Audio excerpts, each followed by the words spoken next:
आज तपाईलाई बताउन चाहन्छु, 3टा कारणले मात्रै हाम्रो अधिकांशको परिवार बिग्रेको छ, व्यवसाय बिग्रेको छ। अनि मैले अनुभव गरेको कुरा आज तपाईलाई बताउन चाहन्छु। हामी नेक्स्ट हेरौँ।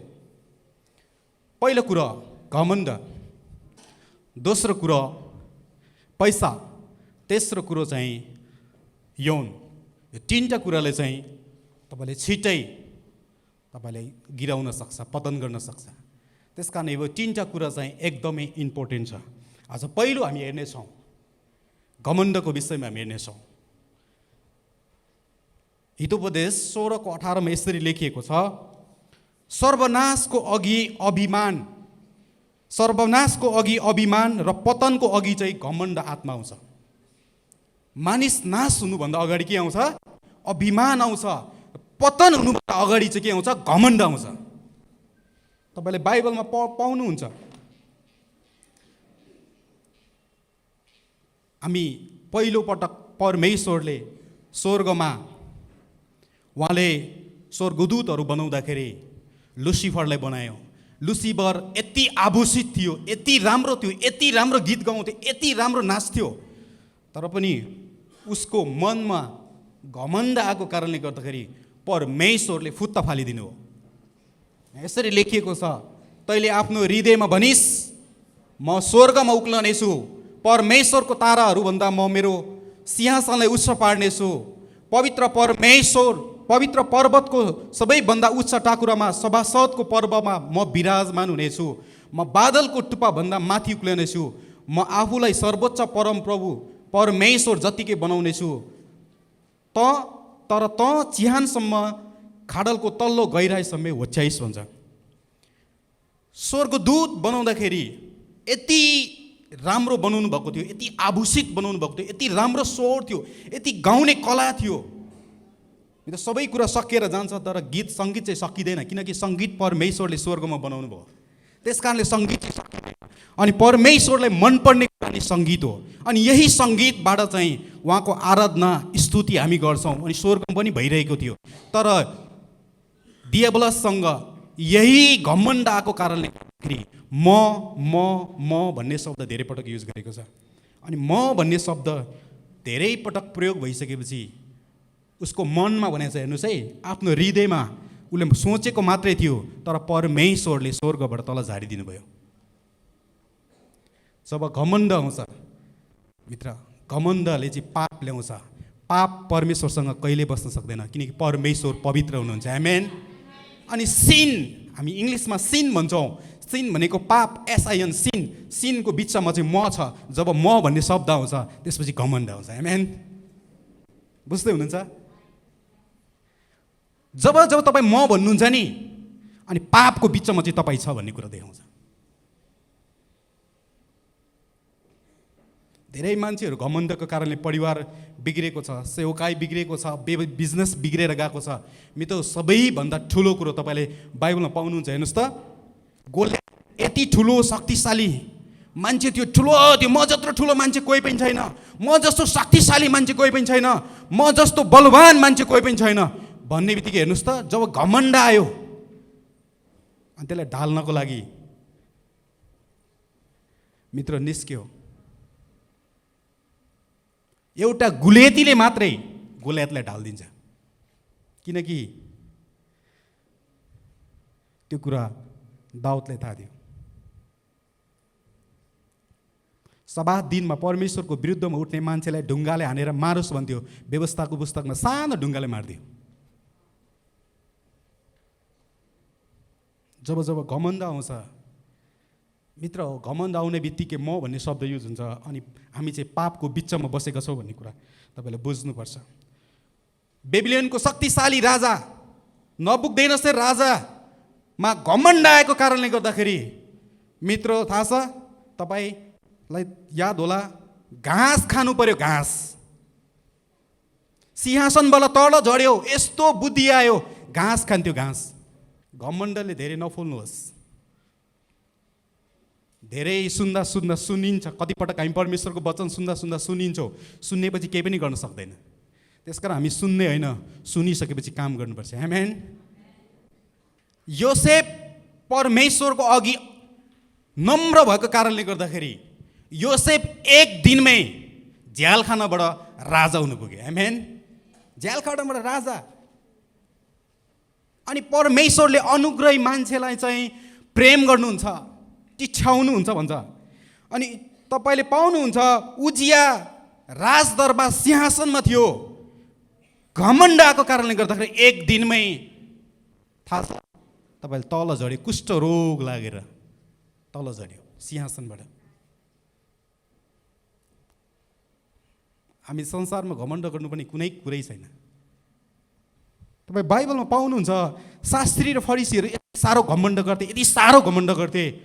उनीहरूलाई हेर्नु त बेबिचारीलाई अरू मानिसलाई कहिले पनि हप्काउनु भएन, सर्पको बच्चा भन्नु भएन। तर शास्त्री फरिसीहरूलाई चाहिँ सर्पको बच्चा भन्यो, बिच्छीको बच्चा भनेछ, सर्पको बच्चा भनेर सम्बोधन गरेको छ। त्यस कारण चाहिँ नम्र हुन सिक्ने होस्। घमण्डले चाहिँ सर्वनाश ल्याउँछ। नेक्स्ट हामी हेरौँ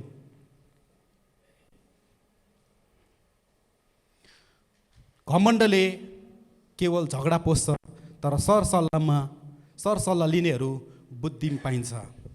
मित्र, हामी बुद्धिमा हिँडौँ, झगडामा होइन। जब जब घमण्ड आउँछ मित्र, झगडा हुन्छ, घमण्डले चाहिँ हाम्रो बिजनेस पतन हुन्छ, हाम्रो परिवार पतन हुन्छ, हाम्रो सेवाखाइ पतन हुन्छ। मैले मसँग काम गर्ने धेरै साथीहरू देखेको छु, भेटेको छु, उनीहरू आज छैन जुन ठाउँमा थियो त्यो ठाउँमा। कारण एउटा मात्रै हो, त्यो चाहिँ घमण्ड कारण। हामी नेक्स्ट हेरौँ, हामी दोस्रोमा जाउँ। पैसा, मनी। मेरो पास्टर राजु सुन्दासले भन्नुहुन्छ yes money run runny no money fun पनि हुन्छ। पैसा चाहिँ इम्पोर्टेन्ट छ, पैसा हामीलाई चाहिन्छ। बिजनेसको लागि पैसा चाहिन्छ, घर परिवार चलाउन पैसा चाहिन्छ, चर्च चलाउन पैसा चाहिन्छ। पैसा धेरै इम्पोर्टेन्ट छ। तर बाइबलले भन्छ, यसो भन्छ, किनभने रुपियाँ पैसाको मोह नै सबै किसिमको खराबीको जड हो। यहाँ यसो भनेको छैन रुपियाँ पैसा सबै खराबीको जड हो भनेको छैन, तर रुपियाँ पैसाको मोह नै सबै किसिमको खराबीको जड हो। त्यसकारण प्रभुलाई विश्वास गर्ने मान्छेलाई चाहिँ धेरै रुपियाँ पैसा चाहिन्छ, तर रुपियाँ पैसाको मोह नै सबै किसिमको खराबीको जड हो। तपाईँसँग धेरै रुपियाँ पैसा भयो भने थाहा छ पाप गर्ने शक्ति बढेर आउँछ। साँच्चै कुरा गरेको, म पैसा नहुँदाको अनुभव पनि मसँग छ, तर पैसा हुँदाको अनुभव पनि छ। तर पैसा जब जब हुँदै जान्छ नि तब पाप गर्ने शक्ति बढेर जान्छ। तर पैसाको मोह गर्नु भएन भने, पैसा सही ठाउँमा लगाउनु भयो भने, तपाईँ के को लागि कमाउँदै हुनुहुन्छ त्यो जान्नुभयो भने चाहिँ पैसा तपाईँको लागि चाहिँ राम्रो हुन्छ। जब जब पैसा हुँदैन त्यतिखेर पैसाको महत्त्व बुझ्छ मान्छेले। किनकि बाइबलमा हामी हेऱ्यौँ भने चाहिँ धन सम्पत्ति भएको मान्छेहरू चाहिँ प्रशस्तै हामी पाउँछौँ। अनि धन सम्पत्तिको विषयमा, रुपियाँ पैसाको विषयमा धेरै पटक बाइबलमा लेखिएको छ। हामी हेरौँ एउटा उदाहरण, हामी अब्रामको उदाहरण हेरौँ। उहाँले तिनलाई बगाल भेडा बाख्राहरू र बथानका बथान गाई गोरुहरू तथा सुन चाँदी दास दासी ऊँटहरू र गधाहरू दिनुभएको छ। अनि यहाँ अब्राम पनि धेरै धनी मानिस थिए, उसँग प्रशस्त कुरा थियो। हेर्नु त, भेडा बाख्रा बथानका बथान गोरुहरू सुन चाँदी नोकरनी ऊँट गधा सबै थिए। अर्को हामी धनी मान्छेको विषयमा हेर्नेछौँ। हेरौँ अयुब, तिनको 14,000 भेडा थियो, 6,000 त ऊँट थियो, 1 हल गोरु, 1000 हल गोरु, 1000 गधा थिए। 14,000 भेडा भनेको त थोरै होइन नि त। हाम्रो त यहाँ 2टा भेडा पाल्यो भने चाहिँ प्याँ कराएर भोलिपल्ट मारेर खाइदिन्छ। साँच्चै भने 2टा बाख्रा पाल्नुहोस् त, कस्तो प्याँ कराउँछ भन्छ, भएको पनि मारेर खाइदिन्छ। 6,000 ऊँट, एउटा ऊँट होइन, यो घरमा एउटा ऊँट पनि ठिक्कको मात्रै अट्न सक्छ, ठुलो ऊँट ल्यायो भने यहाँ अट्न सक्दैन। किनकि ऊँटको त्यो देख्नु भएको छ, त्यो कस्तो चुच्चो हुन्छ, एउटा हो र भने 6,000 ऊँट। काठमाडौँमा ठुल्ठुलो घर भएको घरमा तपाईँको एउटै ऊँट अट्दैन। 6,000वटा ऊँट थियो, कसरी म्यानेज गरे होला?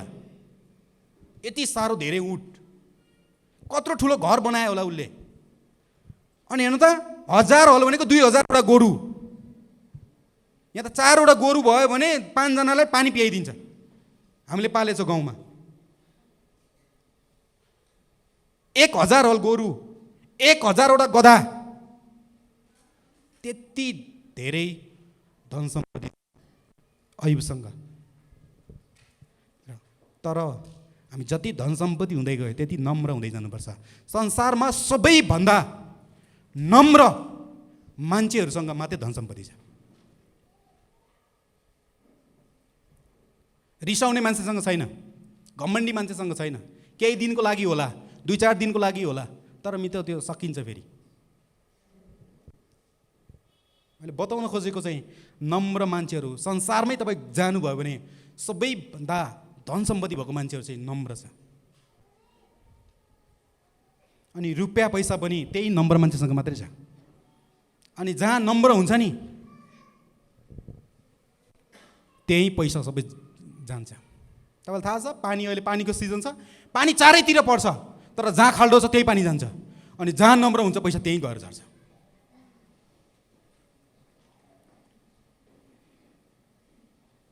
पैसा हामीलाई चाहिन्छ।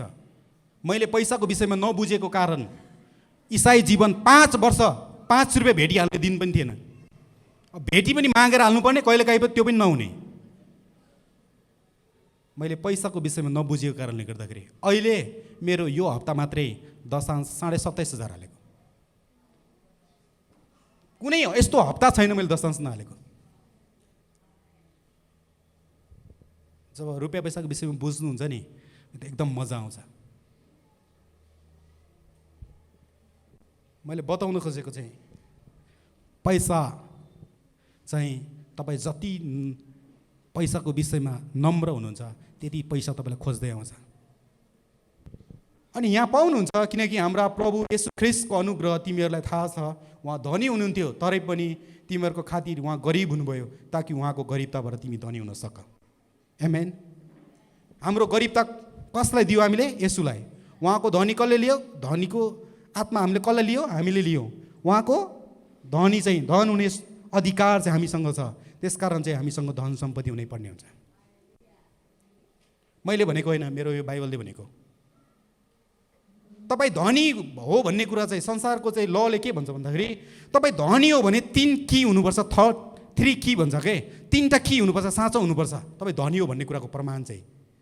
पहिलो की को घरको की तपाईँसँग हुनुपर्छ, दोस्रो भनेको चाहिँ गाडीको की हुनुपर्छ, तेस्रो भनेको तपाईँको बिजनेसको की हुनुपर्छ। 3टा की हो छ भने तपाईँ धनी हो। यदि 3टा की छैन भने प्रयास गर्नुहोस्, तपाईँले 3टा की चाहिँ हासिल गर्नै पर्ने हुन्छ, अनि मात्रै तपाईँ धनीमा गनिनुहुन्छ। अब त्यसो भन्दै गर्दाखेरि 10% मान्छे मात्रै होला हाम्रो चर्चमा। हेर्नुहोस्, तपाईँसँग घरको की छ, गाडीको की छ, कम्पनीको की छैन, साँचो छैन। अब तपाईँ हिजो जहाँ हुनुहुन्थ्यो त्यहीँ झर्नुहुन्छ फेरि, किनकि तपाईँको इन्कमको सोर्स छैन नि। कति दिन टिक्नुहुन्छ? त्यस कारणले तपाईँसँग 3टा की भयो भने तपाईँ चाहिँ धनी मान्छे। कोरियामा चाहिँ 3टा की चाहिँ अनिवार्य चाहिन्छ भन्छ क्या। अनि कम्पनीको साँचो चाहिँ इम्पोर्टेन्टै छ, अनि गाडीको साँचो, घरको साँचो। मसँग अहिलेसम्म 2टा साँचो मात्रै, एउटा साँचो मात्रै छ, 2टा साँचो आउने बेला छ। हामी साउन 2 गते घर अर्पण गर्छौँ, अनि 2टा साँचो हुन्छ, अनि तेस्रो साँचो चाहिँ केही समय लाग्छ, अनि 3टा साँचो चाहिँ मैले लिनै पर्ने हुन्छ। आमेन। हामी नेक्स्ट स्टेड हो। अब हामी धन सम्पत्ति कमाइसकेपछि के को लागि कमाउने त? धन सम्पत्ति कमाउनु ठुलो कुरा होइन, तर हामी के को लागि कमाउँछौँ? यसरी लेखिएको छ लुका 8:3 हेरोदका कारिन्दा, खुजासकी पत्नी यौना र सुसन्ना, तिनीहरू र अरूहरूले आफ्नो धनले उहाँको सेवा गर्थे। कसको धनले? आफ्नो धनले सेवा गर्थे। कसको धनले? आफ्नो धनले सेवा गर्थे। अरूको धनले हो? स्पोन्सरको धनले हो? चर्चको धनले हो? होइन, आफ्नो धनले सेवा गर्थे भने। मलाई चाहिँ धेरै मनपर्छ। तपाईँ सेवा गर्नुहुन्छ, आफ्नो धनले सेवा गर्नुहोस्। तपाईँ धेरै दिनसम्म टिक्छ सेवाकाईमा, बिजनेसमा तपाईँ टिक्नुहुन्छ। अरूको धनले चाहिँ टिक्दैन। कति दिन दिन्छ? स्पोन्सर कति दिनसम्म टिक्न सक्छ?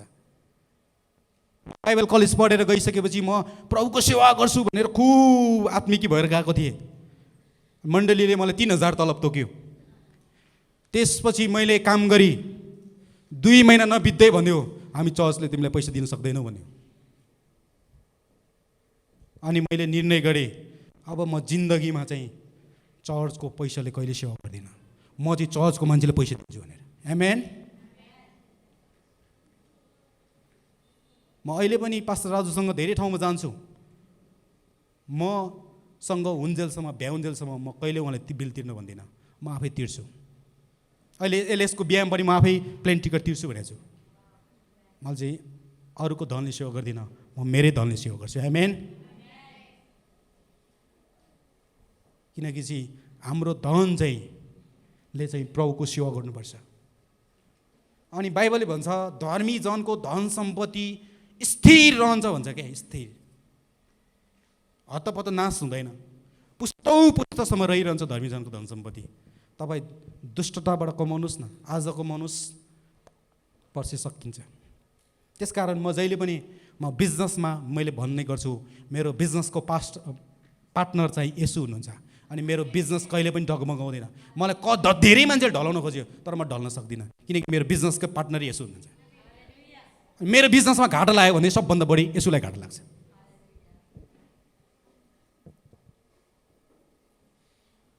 त्यसकारण म जहाँ जान्छु म सक्सेस हुने कारण त्यही एउटा मात्रै हो, मेरो दलले चाहिँ प्रभुको म सेवा गर्छु। आमेन। हामी नेक्स्ट हेरौँ। हेर्नुहोस्, अब तपाईँ धन सम्पत्ति कमाइसकेपछि तपाईँ जङ्गलमा छोडेको बाघ जस्तो तपाईँ धन सम्पत्ति कमाउनु भएन भने, थोरै पैसा कमाउनु भयो भने उयो बाघ जस्तो पिन्जरामा राख्यो। परमेश्वरले हामीलाई नोकर हुने आत्मा होइन, मालिक हुनलाई बोलाउनु भएको छ। मालिक भयो भने मित्र हामीले काम गर्न सक्छौँ। अनि यो बाघ छ, यो अर्को बाघ छ, जङ्गलमाको बाघ। जङ्गलको बाघलाई देख्नुहुन्छ? जङ्गलको बाघ कस्तो खाए पनि नखाए पनि तपाईँको गज्रेडै हिँडिराखेको हुन्छ। जङ्गलको बाघलाई गएर पुच्छरमा छुनुहोस् त के गर्छ तपाईँलाई। तर यो बाघ, पिजडामा राखेको बाघलाई तपाईँले पुच्छरमा बच्चाले गएर पनि छुइदिन्छ, केही गर्न सक्दैन। यो सर्कसमा राखेको बाघ, सर्कसमा राखेको बाघलाई बच्चाले पनि छुइदिन्छ, मालिकले नि पिट्छ। तर जङ्गलमा यो हुने बाघ छ नि, बाघलाई धेरै गाह्रो छ। प्रत्येक दिन समस्यासँग जुधिराख्नुपर्छ। मलाई केहीले मारिदिने हो कि, पानी परेपछि घर छैन, कहाँ ओत बस्ने हो, खाना पाउने कि पाउने होइन, आज खाना पायो भोलि खाना पाउँदैन भन्ने हुन्छ। तर उयो बाघलाई चाहिँ सजिलो छ, पानी पऱ्यो भने मजाले सुत्न पाउँछ, छ कि छैन मजा। भात खाउने पनि टेन्सन छैन, आएर खोज्न पनि जानु पर्दैन, मालिकले खोजेर ल्याइदिन्छ, सबै थोक गरिदिन्छ। तर समस्या चाहिँ यसले चाहिँ जीविका चलाइराखेको छ, यसले चाहिँ जिन्दगी चलाइराखेको छ। आमेन। तपाईँ जब पैसा कमाउनुहुन्छ यो त तपाईँको जीविका होइन, जिन्दगी चल्छ। आमेन। म चाहिँ यस्तो बाघ हुन चाहन्छु। कहिले भोकै हुन्छु, समस्या भएन, तर कमाइसकेपछि झ्याप्पै कमाउनु पर्ने हुन्छ। रिक्स छ, यो बाघको दिनदिनै रिक्स छ, अर्को बाघको रिक्स छैन, केही पनि छैन। तर यो बाघलाई पुच्छरमा पनि छुन सक्दैन। हामी नेक्स्ट हेरौँ। हामी यौनको विषयमा हेर्नेछौँ। परमेश्वरले मानिसले बनाइसकेपछि उहाँले नर र नारी गरी नै बनाउनु भयो। अनि उहाँले आदमलाई हब्बालाई बनाइसकेपछि उहाँले एकै ठाउँमा रहनको लागि दिनुभयो। अनि उहाँले भन्नुभयो तेरो हाडको हाड, मासुको मासु हो, यो स्त्री कहलाइनेछ भन्छ। अनि स्त्री दिनुभयो। त्योभन्दा अगाडि हामी हेऱ्यौँ भने वर्क दिनुभएको छ, त्यसपछि वुमेन दिनुभएको छ। अनि सेक्स चाहिँ मानिस जीवनलाई चाहिन्छ, तर कहाँ हामी प्रयोग गर्छौँ? धेरै परिवारहरू चाहिँ यो यौनको कारणले भत्केको छ। हामीले भनेको छैन, म घरेलु सङ्गति जाँदिनँ त्यही भएर मलाई थाहा छैन, तर म जहाँ जान्छु त्यहाँ पनि यस्तै समस्या छ भने यहाँ पनि यस्तै समस्या होला। त्यस कारणले तपाईँलाई मैले बताउन खोजेको। अनि परमेश्वरले मानिसलाई बनाउनु भइसकेपछि भित्र परमेश्वरले हाम्रो सबै अङ्ग प्रत्यङ्ग बनाउनु भयो। त्यस कारणले गर्दा कुनै अङ्ग पनि अपवित्र छैन, यो चाहिँ पवित्र हो। आमेन। धेरै चर्चमा अपवित्र कुरा गर्नु हुँदैन भन्छ। मलाई थाहा छैन यो पवित्र अपवित्र कुरा कहाँ भयो, तर मेरो येशूले बनाउनु भएको भन्ने कुरा म विश्वास गर्छु। अनि यो कुरा चाहिँ पवित्र हुनुपर्छ भन्ने उदाहरण, एकदमै राम्रो उदाहरण तपाईँलाई एउटा बताउन चाहन्छु रेबिकाको विषयमा। आऊ हामी नेक्स्ट हेरौँ। हेर्नुहोस्, अब्रामको एकमात्र छोरा इसाकको लागि पत्नी चाहिएको थियो। अनि त्यो पत्नी खोज्नको लागि उसले नोकरलाई पठायो, त जहाँ उसको लागि चाहिँ सुहाउँदो स्त्री खोजेर लिएर आयो। त्यतिखेर साराको मृत्यु भइसकेको हुन्छ अनि ऊ बुढेसकालमा भइसकेको हुन्छ अब्राहम। अनि उसको लागि सुहाउँदो स्त्री खोज्न जान्छन्। अनि स्त्री खोज्न जाँदाखेरि चाहिँ उसले अब्राहमले भनेछ, तेरो हात मेरो तिग्रा मुनि राख, परम प्रभुको शपथ खाएर म तँलाई भन्दछु, तैँले चाहिँ मेरो छोराको निम्ति चाहिँ असल श्रीमती लिएर आउँछस् भनेर। अनि ऊ घरबाट निस्किन्छ, गधा गोरु सबै लिएर, उँट लिएर निस्किन्छ। निस्किसकेपछि ऊ एउटा इनारनिर बसिराखेको हुन्छ। इनारनिर बसिराख्दाखेरि उसले भन्छ, परमेश्वर तपाईँले मलाई चिन्ह दिनुहोस्, यही मान्छे चाहिँ उसको लागि इसाकको लागि श्रीमती हुनेछ भनेर। त्यतिखेर उसले मनमा नै भन्दाखेरि त्यहाँ इनारमा पानी भर्न आउँछ एकजना। अनि उसले यसो भनेको हुन्छ, जसले मलाई पानी उघाएर दिन्छ, गाग्रोबाट पानी उघाएर दिन्छ र मेरो ऊँटहरूलाई पानी पियाउँछ, त्यो चाहिँ इसाकको श्रीमती हुनेछ भन्छ। अनि त्यस्तै आउँछ, रेबिका आउँछ, उसले पानी भर्छ। अनि पानी भरिसकेपछि इनारबाट अनि त्यहाँ उसले माग्छ, उसको नोकरले माग्छ, मलाई पानी दिनुहोस् भनेर। अनि त्यो पानी खन्याइदिन्छ। अनि त्यसपछि उसको ऊँटहरूलाई पनि पानी पियाइदिन्छ। अनि त्यसपछि तल पदमा हामी पाउँछौँ 24:16 होइन, हामी अघिको जाउँ। कन्या अत्यन्तै सुन्दरी र कुनै मानिससित पनि सहवास नगरेकी थिइन् भन्छ।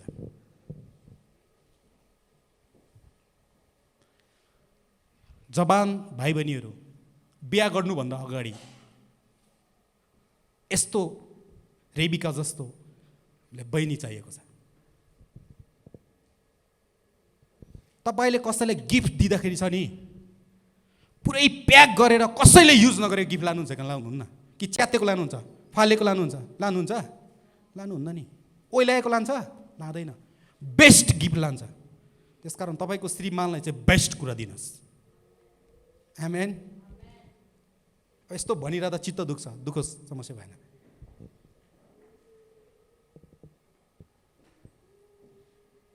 जवान भाइहरूले पनि तपाईँको श्रीमतीलाई बेस्ट कुरा दिनुहोस्। यो त मैले काठमाडौँ आइसकेपछि अनुभव गरेँ के, गाउँमा त त्यस्तो देखिनँ, तर यहाँ आइसकेपछि त्यस्तो धेरै कुरा हेर्न पाउँछ। अनि तपाईँ बेस्ट कुरो चाहियो के, बाइबलको मोडल चाहिएको हामीलाई, हिरोनीको मोडल होइन के। अनि यो भएन भने के हुन्छ त? अब तपाईँको श्रीमान विवाहपछि तपाईँको श्रीमानलाई थाहा हुन्छ, तपाईँको 50 लाख तिरेर बिहे गरे पनि, सेतो पोसाक लाए पनि झगडा हुन्छै हुन्छ। अनि त्यसपछि अन्त्यमा डिभोर्स पनि हुनसक्छ। पावलले एफिससको मण्डलीलाई यो पत्र लेख्छ झ्यालखानामा हुँदाखेरि। एफिससको मण्डलीमा पनि यस्तो समस्या थियो। पति हो आफ्ना पत्नीलाई प्रेम गर, के भनेछ? पति हो आफ्ना पत्नीलाई प्रेम गर्छ, अरूको पत्नीलाई प्रेम गर भनेछ त? छैन नि। अरूको पत्नीलाई प्रेम गर्न सजिलो छ, साँच्चै भनेको अरूको पत्नीलाई प्रेम गर्न सजिलो छ। जसरी ख्रीष्टले मण्डलीलाई प्रेम गर्नुभयो र त्यसको निम्ति आफैलाई अर्पण गर्नुभयो, यस हेतुले कि त्यसलाई पानीले धोएर वचनद्वारा पवित्र पार्न सकौँ र उहाँले दाग वा चाउरी नभएको अथवा त्यस्तो कुनै पनि कुरा नभएको तेजस्वी मण्डली आफै कहाँ प्रस्तुत गर्न सकुन् र त्यो चाहिँ पवित्र र निष्खोट होस्। यस, बुझ्नुभयो? चाउरी परेको केटी बिहा गर्नुहुन्छ? दाग लागेको केटी बिहा गर्छ कसैले? गर्दैन। निष्खोटलाई बिहा गर्छ। बलिदान पनि यसुले दाग भएको, 2 पाङ्ग्रे भएको उहाँले मन पराउनु भएन, निष्खोट बलिदान मन पराउनु भएको। तपाईँले आफ्नो श्रीमानलाई दिँदै हुनुहुन्छ भने निष्खोट भएको दिनुहोस्। श्रीमती पनि आफ्नो श्रीमानलाई दिँदै हुनुहुन्छ, निष्खोट दिनुहोस्, दाग र चौरी परेको होइन। कतिजनाको विवाहमा पनि समस्या छ। पैसा भइसक्यो, मैले भने नि तपाईँको पैसाको शक्तिले पैसा धेरै भएपछि पैसा पाप गर्नलाई शक्ति दिन्छ। पैसा धेरै भएपछि डिस्को जाने, जान्स जाने, ताल पऱ्यो भने राति नआउने बुढोहरू पनि छ। आदमलाई परमेश्वरले बनाइसकेपछि हब्बालाई बनाउनु भयो। हब्बालाई बनाइसकेपछि यसो भन्नु भएन क्या, यो बच्चा पाउने मेसिन हो भनेर भन्नु भएन क्या। उहाँले चाहिँ के भन्यो, तेरो हाडको हाड, मासुको मासु, तेरो सहयोगी हो भनेर भन्नुभयो। सहयोगी हो मित्र। यस कारणले गर्दाखेरि मेरो बाइबलले भन्छ श्रीमतीलाई पत्नीलाई प्रेम गर भन्छ, अनि पत्नीले पनि पतिलाई चाहिँ आदर गर्नुपर्छ। अनि मित्र, अनि मात्रै विवाह टिक्छ। अहिले युरोपमा हेर्नुभयो भने 60% विवाहहरू डिभोर्स हुन्छ। तपाईँ संसारमा सफल मान्छे हुन चाहनुहुन्छ भने एउटै मात्रै बिहा गर्नुहोस्। हेर्नुहोस्, सफल मान्छेहरूको श्रीमती एउटा मात्रै छ, राम्रोसँग केलाएर हेर्दै जानुहोस्। जसको 2-3 श्रीमती छ नि, जिन्दगी मात्रै जीविका मात्रै चलाएछ, जिन्दगी चलाएको छैन।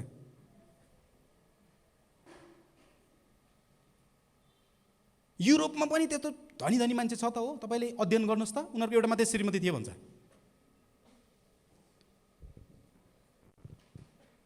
त्यस कारणले गर्दाखेरि संसारमा सफल हुन चाहनुहुन्छ भने मैले भन्न खोजेको चाहिँ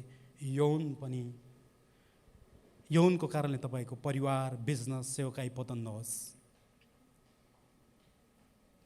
यो कारणले तपाईँको परिवारमा समस्या नहोस्। मित्र, हामी समयमै सजग हुनुपर्छ। शैतानले भत्काउन सक्ने ठाउँ हो यो।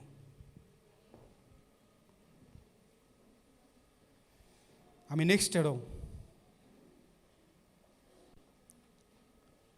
यहाँ यसरी लेखिएको छ,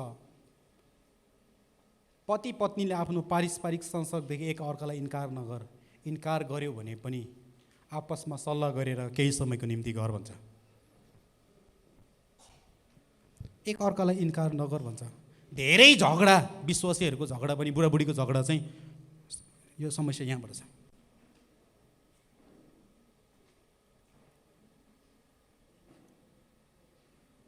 साँच्चै भने हो।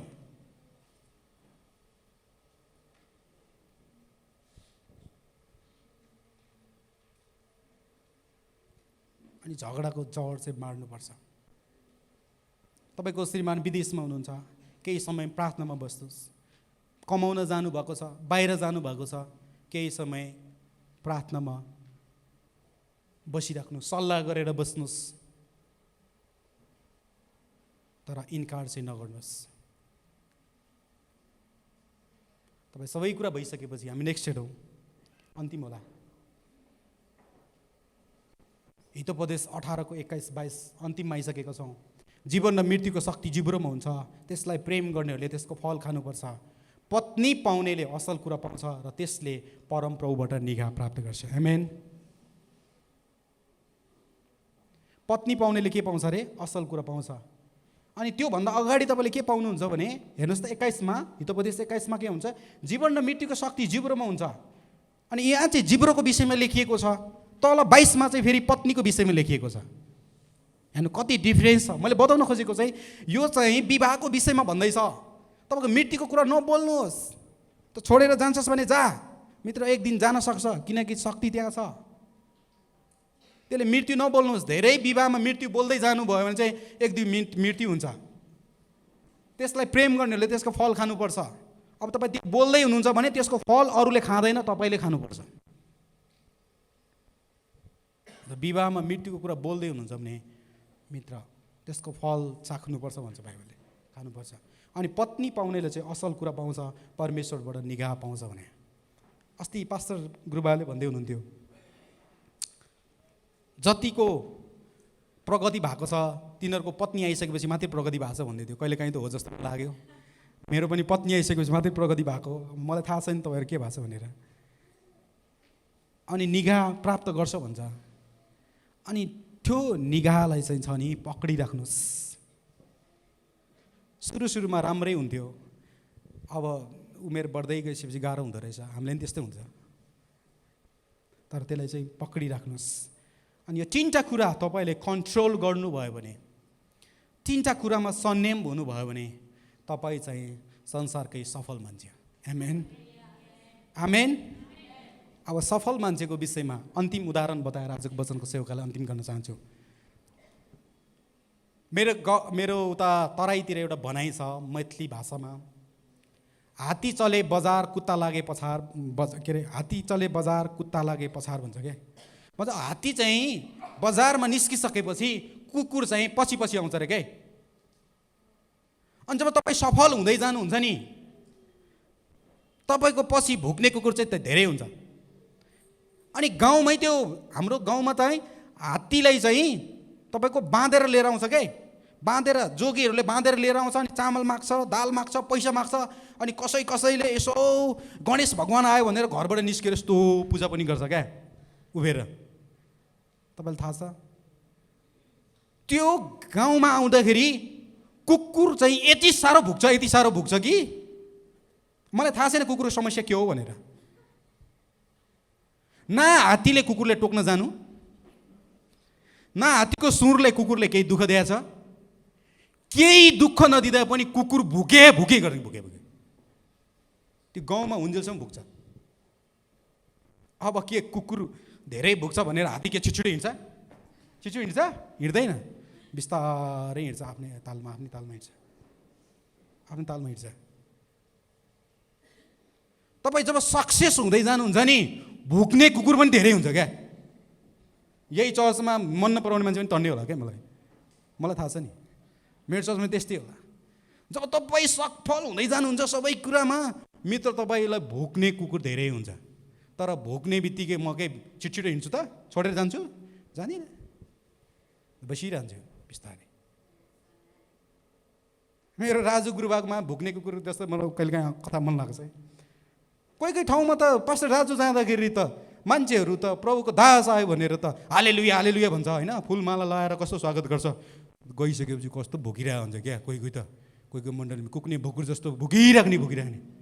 अब त्यसले दुःख दिएको छैन, त्यसले पैसा तिर्नु परेको छैन, भाडा तिर्नु परेको छैन, केही तिर्नु परेको छैन, भुके गर्छ।